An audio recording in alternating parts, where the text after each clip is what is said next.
Robot દ્વારા ઓપરેશનથી શું ફાયદો થાય?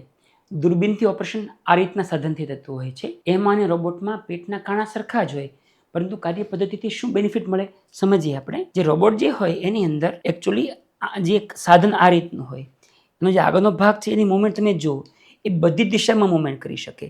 આ દૂરબીનનું સાધન છે એ સ્ટ્રેટ છે, એ વળી ન શકે. એટલે અઘરી જગ્યાએ ટાંકો મારવો હોય, ઓપરેશન કરવું હોય, ત્યારે આમાં મુશ્કેલ પડે, રોબોટમાં એ કામ સરળ થાય.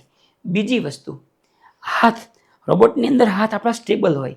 મારે અઘરી જગ્યાએ કામ કરવું હોય, ઘણીવાર દૂરમાં, તો મારે હાથ આખો આ રીતે રહે, એટલે પરફેક્શન ના આવે. રોબોટમાં કેવું હોય, હું ક્લચ દબાવી મારો હાથ નીચે લઈ આવું, અંદર સાધન ખસશે નહીં.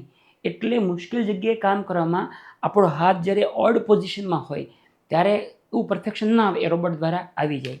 અને ત્રીજી બહુ મહત્ત્વની વસ્તુ, જ્યારે કોઈ સર્જરી લાંબી ચાલે ત્યારે હંમેશા થાક લાગે ડૉક્ટરને, એના લીધે એફિશિયન્સી ઘટી જાય.